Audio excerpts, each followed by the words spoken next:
Hey guys, James Polk here, and it's been quite a while making up some videos because it's been an extremely busy life for me going on besides school and all that.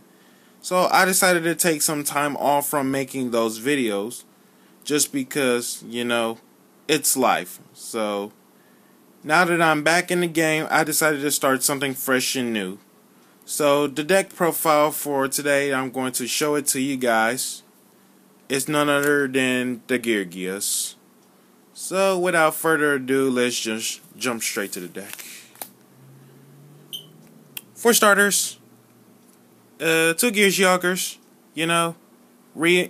This card is the reinforcements of the army, but level 4 Earth Machine type monster from deck to hand, except Geargia itself.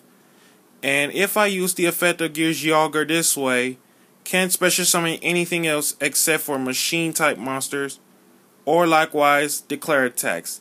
So if I start out the game as my open hand with this and just combo it off first turn, Geargias, then it's pretty much fine to search something out. Two Geargia attackers. The attackers are pretty much the big beaters of the main deck with only 1900 attack. I can make attacker go face down for once, and the very next time Geargia attacker gets flipped, I can destroy any number of spell track cards on the field up to the number of other Geargia monsters you control of. Next is 2 Arsenal. Basically pretty much 200 attack for every Geargia monster I'm in control of, including himself. Then I can also tribute this guy, special summon one Geargia monster from my deck in defense position except himself. Then 2 accelerators. One of the best cards to be searched out if I were ever to start a opening hand with that Geargia as well. Same as Geargia Armor. 2 of them to be exact, because you can even have like Geargia Armor just like set this face down for like a long time, like no one even knows when they'll probably like swing over it. And the next time Geargia Armor gets flipped up, you can just search for any Geargia monster you want, except for the armor itself. And then we have 2 Geargiano Mark IIIs. The thing is, when MK3 gets special summoned off from a Geargia card, I can target a Geargia monster from my hand or graveyard, except MK3. It gets special summoned in defense, but the effects are negated. If I use the effects from MK3 this way, I can't special summon anything else the turn I use this effect except Geargia monsters. Pretty much 3 of these MK2s and the marks. No explanation there. And my favorite secret tech, Blast Sphere. In case they don't know what that monster does, if this face down defense position card was attacked by an opponent's monster, before damage calculation, equip this card to the attacking monster. Then, during your opponent's next standby phase, destroy the monster this card is equipped to, and if it does so, inflict damage equal to the destroyed monster's attack. And the thing is, I just want the Blast Sphere's effects to be busted. And the thing is, you can also have Geargian X effect to just search it out or recover it if it's from the graveyard. And my other secret tech card, the Dust Knight. In case they don't know what that monster does, when flip, Foolish Burial an Earth monster from deck to graveyard. So this is the Earth version of Armageddon Knight. And the thing is, why my 2 secret techs is this. The Blast Sphere, just want to get the surprising effects off from it. Like, you can even set this Blast Sphere down like they don't know what, they think it's Geargia Armor, none whatsoever, but they really don't expect what's the case. And the Dust Knight, the reason why, which is my other secret tag, is that you can like set this down as well for like a long time. If it's from your hand, you can just like set some of this, and then like they probably think it's Geargia Armor or Blast Sphere or whatever, I can just use the effect off from Dust Knight and just send one of the Geargianos from the dead to graveyard to set up the rank 3 plays. And nonetheless, that's pretty much it for the monsters. And for spells, I do play a minimal amount of those spells. Book of Moon, no explanation. Foolish Burial, no explanation. Limiter Removal, no explanation there. And 2 Dark Hole. I feel like why 2 Dark Hole in this main build is that, like, if I want to go all out attacks where I'm outnumbered in some similar situations, I can just basically use Dark Hole to get rid of my opponent's monsters at most of the times. 2 creature swaps, you know, like if I were ever to see the only one monster that my opponent controls, I could just use one of my Geargianos as bait to take control of that strongest monster to make sure I get the secure advantage of this. 3 MSTs and 2 machine assembly lines. In case they don't know what it does, it states that all machine type monsters on the field gain 200 attack. Each time a face-up machine type monsters on the field is destroyed by battle or card effect, place 2 junk counters on this card. You can send this card to the graveyard, then target 1 machine type monster in your graveyard whose level is less than or equal to the number of junk counters that were on this card.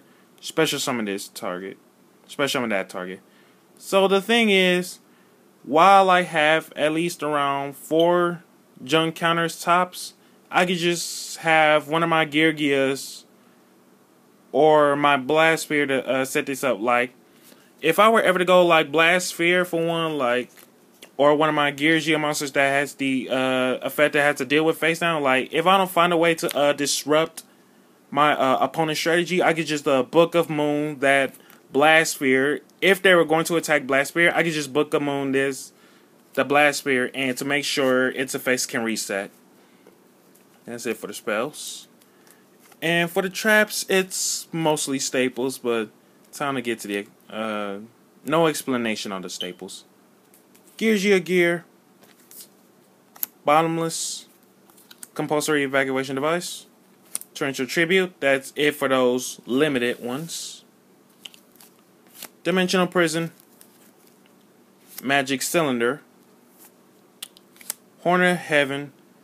The thing is, whenever a monster would be summoned, I could just tribute one of my monsters, negate that summoning, and it gets destroyed. So the thing is, like, while I have a copy of a Geargiano on the field, like, no matter which one, if my opponent were to special summon something, or no matter what kind of summon it is, I could just get rid of one of my Geargianos and then just stop the summon instantly.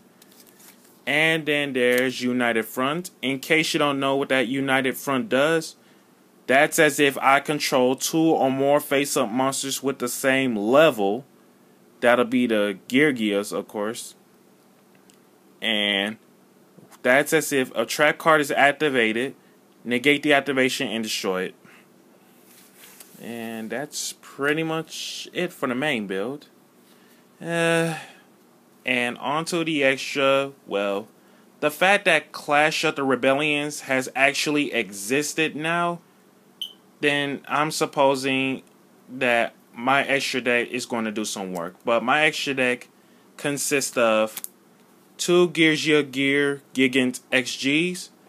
In case you don't know what it does, during either player's battle step, it's at any time, and it is not a once per turn card.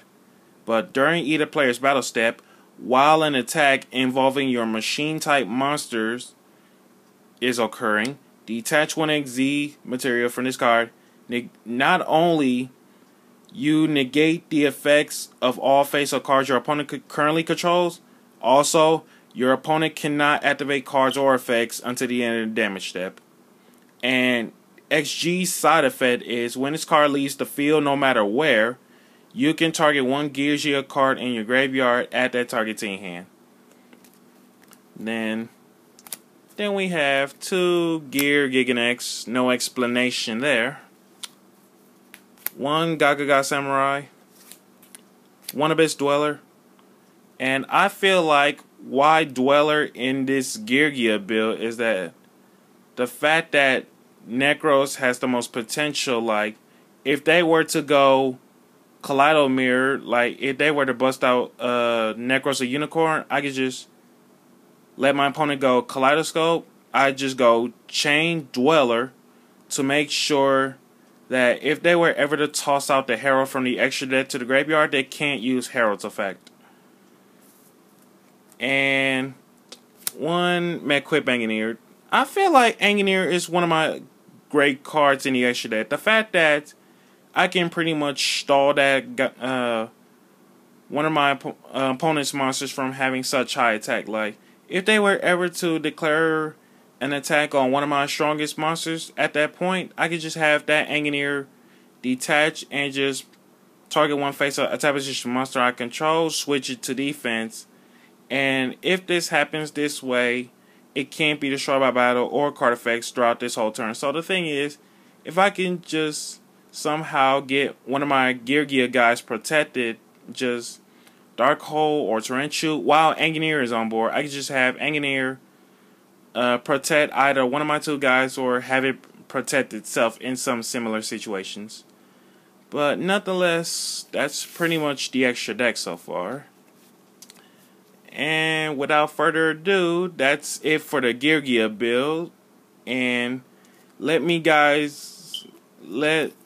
know what you guys think of the build. Just make sure you like, comment, and subscribe to the video. And just want to say thank you all to the fans who saw this view. And this is your guy James Polk signing out. And this Geargia Gear Gig and XG made me grind my gears.